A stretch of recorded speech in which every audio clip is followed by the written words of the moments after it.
Boa noite, galerinha. Beleza? Tudo certo? Bom, como prometido para vocês, a gente vai estar encerrando, né? Esse primeiro tema de geografia geral, que é sobre cartografia. Então, a gente vai fazer a resolução tanto dos exercícios de escala como dos exercícios de projeções cartográficas das listas que eu já postei no Google Drive, na pasta do Kahoot que vocês têm acesso, beleza? Junto com esse vídeo, eu também estou disponibilizando para vocês, né, o link da Whiteboard, que é a nossa lousa virtual, aonde eu realizei os cálculos utilizados para realizar a, a resolução dos exercícios de escala, ok? Os de projeções cartográficas não precisa, porque não envolvem cálculos, mas o de escala envolve alguns cálculos simples. Eu vou passo a passo demonstrar eles para vocês. Então, gostaria que vocês abrissem a lista um de cartografia, a lista diz aula um underline, exercício escalas, ok? Tá lá no Google Drive, na pasta que eu compartilhei com vocês, do Kahoot, Geografia Geral. Dá uma pausa aí no vídeo e abrem tanto esse arquivo como a lista também de projeções cartográficas, ok? Bom, aqui na Whiteboard vocês já receberam, né, os links, então é só vocês abrirem a Whiteboard e aí eu estou transmitindo, né, a tela, então vocês estão vendo a tela do meu computador aqui. Então, eu vou ler os exercícios e a gente vai fazer a resolução, ok? Bom, exercício número 1, escalas, né, da Unifei. Em um mapa na qual a escala é de 1 para 100.000, a distância em linha reta entre duas cidades é de 8 centímetros. Qual a distância real entre essas cidades? Alternativa A, 8 quilômetros. Alternativa B, 80 quilômetros. Alternativa C, 800 quilômetros. E alternativa D, 8.000 quilômetros. Bom, de início, a gente já consegue identificar que a gente vai ter que fazer o quê? Transformar as unidades. Como eu disse nas aulas anteriores, a escala dada, ela sempre está na unidade de centímetros, tá? Então, sempre a gente vai estar tendo que fazer a transformação, converter essas unidades. Na grande maioria dos exercícios, vai estar pedindo isso. Então, depois da gente aferir ali os cálculos e identificar como a gente vai fazer a resolução do exercício, quando a gente chega no resultado final, a gente tem que, muitas vezes, converter ele para quilômetros, tá certo? Então, como que a gente vai fazer o desenvolvimento desse exercício? Bom, ele dá a escala, né, 1 para 100.000, e ele fala que a distância entre essas duas cidades no mapa é de 8 centímetros. Bom, qual que vai ser a distância real? Se 1 centímetro no mapa equivale a 100.000 centímetros da realidade, basta a gente achar quantos 8 centímetros representa. Isso é muito simples, como a regra de 3, né? Se 1 centímetro vale 100.000 centímetros, 8 centímetros vale x. A gente faz a regra de 3 aqui e a gente vai achar que o x, né? E o x ele representa o quê? Ele representa a distância entre essas duas cidades. Na realidade, o x ele vale quantos? Ele vale 800.000 centímetros, tá certo? Só que a gente nunca fala que uma distância entre a cidade A e a cidade B é 800.000 centímetros, né? A gente sempre usa quilômetros, tá certo? E é justamente isso que o exercício pede. Ele pede a distância real entre essas duas cidades mais na unidade de quilômetros. Então, a gente precisa transformar esses 800.000 centímetros em quilômetros. Como que a gente faz isso? Bom, eu coloquei uma anotaçãozinha aqui para vocês, ó. Metros para quilômetros, a gente precisa dividir por 1.000. Então, se a gente tem 1.000 metros e a gente quer transformar isso para quilômetros, a gente divide esse número por 1.000, né? E vai dar 1 quilômetro. Centímetros para quilômetros, a gente divide por 100.000.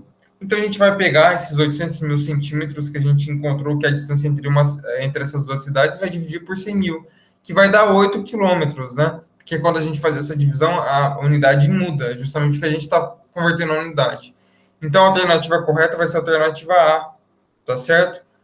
Que é 8 quilômetros de distância entre essas duas cidades. O gabarito tá na segunda página, tá certo? Dessa lista em anexo. Vamos agora para o segundo exercício de escalas. Vou tomar um pouquinho de GTD aqui. Refrescar um pouco a goela. Senão ficar só falando, fica tudo arranhado depois da garganta. Bom, exercício número 2. Foram entregues a um grupo de alunos de uma faculdade 5 mapas temáticos, em projeções cilíndricas, para servirem como material de apoio didático a um estudo populacional e socioambiental de uma determinada região brasileira. Bom, basicamente esse texto aí ele foi só para encher linguiça, né? Porque, na verdade, o que ele está querendo, o que ele está perguntando está segundo parágrafo. Assinale a escala do mapa que apresenta condições de fornecer uma maior riqueza de detalhes. Então, o início ali foi basicamente para contextualizar basicamente o que o exercício está pedindo, que é um mapa, né, que possui uma escala que vai apresentar maior riqueza de detalhes. Gente, isso daí nem precisa fazer cálculo porque é teórico, né? A gente já sabe basicamente como trabalhar com esses exercícios, né? Identificar mapas com grande riqueza de detalhes e mapas com pouca riqueza de detalhes, né? Isso tem tudo a ver com a escala, tá certo? Se a gente parar para analisar a escala, aqui, ó, o exercício 2, né? Eu coloquei uma escala aqui como exemplo, 1 para 100. Sempre na escala a gente vê o numerador constante, que é 1. O denominador ele sempre vai variar, né? Depende muito da escala que a gente está analisando. Mas, quanto maior o denominador, menor vai ser a escala. Quanto maior o denominador, menor vai ser a escala. E quanto menor a escala, menos detalhes a gente vai ter, tá certo? Então, ó, a alternativa correta vai ser a letra, vai ser a letra B, que é 1 para 100 mil. Olha só o que está escrito. O numerador é sempre constante, mas o denominador é variável. Quanto maior o denominador, menor vai ser a escala. E quanto menor a escala, menos detalhes é possível observar. Logo, a maior escala, que vai possuir o menor denominador, é a que melhor apresenta a área com uma grande riqueza de detalhes. Ou seja, basicamente aqui, o que, o que ele está falando, obviamente, é que quando você tem um denominador muito grande, a escala ela vai ser muito pequena, tá certo? Quanto menor esse denominador, maior vai ser a escala. E aí, mais riquezas de detalhes a gente vai conseguir observar. Logo, a gente precisa identificar nesse exercício, né, a escala que possui o menor denominador. Então, a gente tem várias opções aqui. Alternativa A, 1 para 1 milhão de centímetros. Alternativa B, 1 para 100 mil centímetros. Alternativa C, 1 para 600 mil centímetros. Alternativa D, 1 para 500 mil centímetros. E alternativa E, 1 para 250 mil centímetros. Qual que é a escala que possui o menor denominador? Logo, a maior escala. Alternativa B, tá certo? Exercício 3. Bom, considerando que a distância real entre duas cidades é de 120 quilômetros, e que as suas distâncias gráficas e que essa sua distância gráfica no mapa é de 6 centímetros, podemos afirmar que esse mapa foi projetado em qual escala?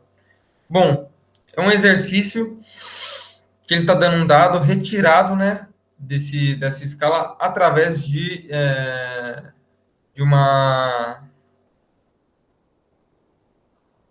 escala gráfica, né, como ele está falando. Então, ó, a gente sabe que a distância entre essas duas cidades é 120 quilômetros, mas a distância no mapa em centímetros é de 6 centímetros, tá certo?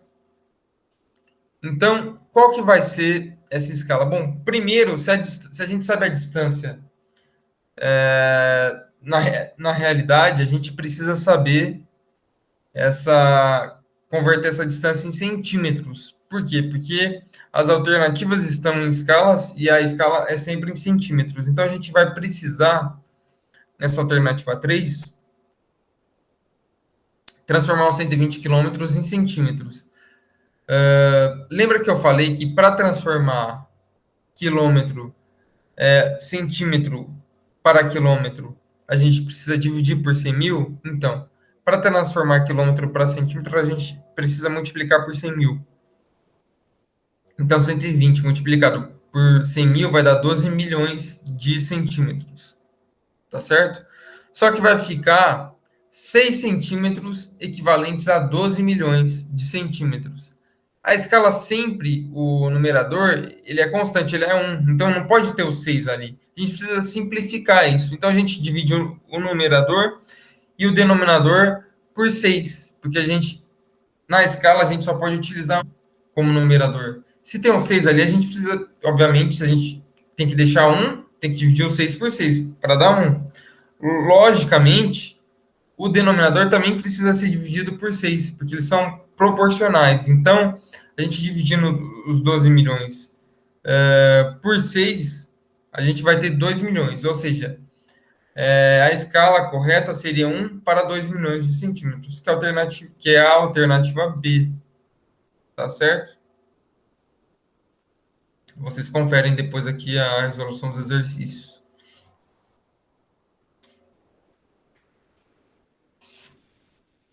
Bom, exercício número 4 agora, o último de escalas. Em um mapa de escalas que a escala é 1 para 3 milhões de centímetros, quantos centímetros serão necessários para representar uma reta de 150 quilômetros na realidade? Bom, como que a gente vai fazer esse exercício? A gente já tem a escala dada, né? Mas ele está falando que a gente precisa de uma escala que represente os 150 quilômetros, tá certo? Uh, Aliás, ele está falando que a gente precisa saber quantos centímetros no mapa equivale a 150 quilômetros. Bom, primeiro a gente precisa saber, então, quantos um centímetro vale, né? Tá falando que é 3 milhões de centímetros, na realidade. Só que a gente precisa converter isso para saber em quilômetros, né? 3 milhões de centímetros dividido por 100 mil centímetros, aliás, por 100 mil vai dar cerca de 30 quilômetros. Então, a gente sabe que um centímetro no mapa equivale a 30 quilômetros na realidade. Ok. Pegando os 150 quilômetros, que é um dado como referência, e dividindo por 30 quilômetros, a gente vai ter 5. Ou seja, um centímetro no mapa, ele representa 30 quilômetros. Quantos quilômetros representa 150? Quantos centímetros representa 150 quilômetros? 5 centímetros, tá certo? Então, 5 centímetros no mapa vai representar os 150 quilômetros. Alternativa correta, alternativa D dessa lista de exercícios. Beleza? Vocês podem conferir aqui no gabarito a resposta correta das 4 alternativas. E agora, por último, a lista de projeções cartográficas. Como eu falei, né, esses exercícios são teóricos, então a gente não vai precisar fazer a resolução de exercícios que envolvem cálculos, ok? Primeira questão, FUVEST. Analise os mapas abaixo e assinale a alternativa que indique a resolução cartográfica mais adequada para representar com precisão as distâncias da cidade de São Paulo em relação às várias localidades do mundo. Projeções cartográficas, dentre os vários mapas que a gente possui, a melhor projeção para representar distância são projeções equidistantes, correto? Nesse exercício, a gente tem, dentre as alternativas de A a E, várias projeções. Então, a gente precisa saber qual que é a projeção equidistante. Na alternativa E, a projeção cilíndrica equivalente. Está incorreto. Na letra D, uma projeção equivalente. Também está incorreto. Na C, uma projeção equivalente interrompida. Também está errado.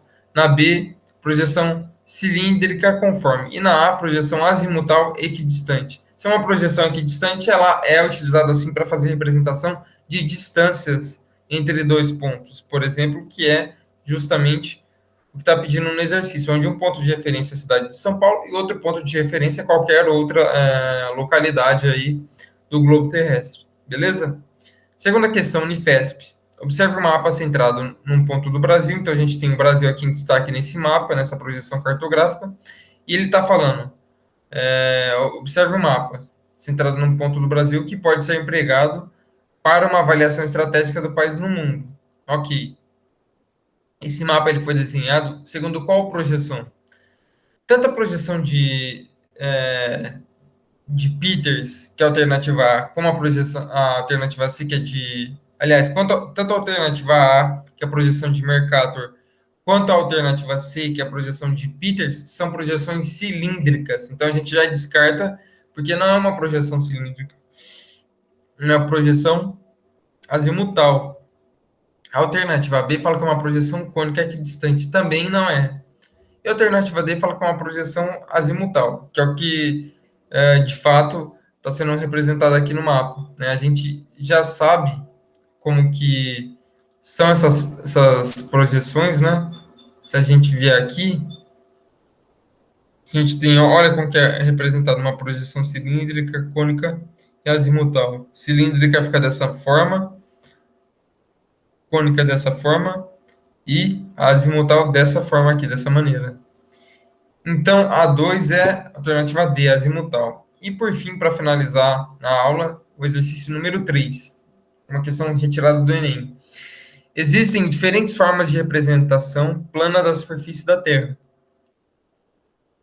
Os planisférios de Mercator e de Peters são atualmente os mais utilizados. Ok. Um dá prioridade às áreas e distorce a forma, e outro dá prioridade ao formato, né, das regiões dos continentes e distorce as áreas. Apesar de usarem projeções respectivamente conforme equivalente, ambas utilizam como base da projeção qual tipo de modelo? Tanto a de Peters quanto a de Mercator, né, embora elas divergem ali em quais parâmetros elas vão priorizar ou não, e quais parâmetros, consequentemente, vão ser distorcidos, porque eles são se você vai preservar a área, você vai distorcer automaticamente a forma. Se você vai preservar a forma, você vai automaticamente distorcer a área. Agora, eles foram projetados de qual maneira? São projeções cilíndricas azimutais ou cônicas? Gente, a gente falou sobre isso na última aula. Eu acabei de mostrar, inclusive, uma figura que mostra, né, mapas sendo representados. A gente sabe que tanto a de Peters quanto a de Mercator é uma projeção cilíndrica, tá certo?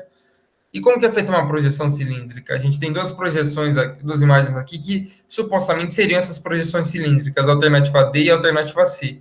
Mas a correta é a alternativa C, porque uma projeção cilíndrica, ela sempre é colocada de maneira vertical ao globo terrestre, cuja a gente vai esboçar a nossa representação gráfica, onde a gente vai fazer o nosso desenho.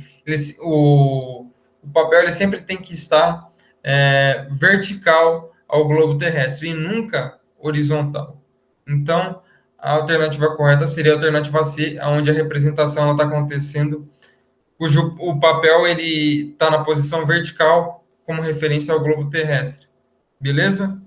Aqui está o gabarito também das questões, ok? Tanto o anexo dos exercícios de escala, como esses exercícios de projeções cartográficas. Beleza, pessoal? Eu espero que vocês tenham compreendido a resolução desses exercícios. Qualquer dúvida é só me mandar uma mensagem, postar lá no grupo de Geografia Geral do CAUR, que eu respondo vocês a qualquer momento, ok? Beleza? Próxima aula, a gente vai vir com uma matéria nova, ok? Então era só isso que eu queria passar para vocês e um ótimo final de semana. Até mais, boa noite.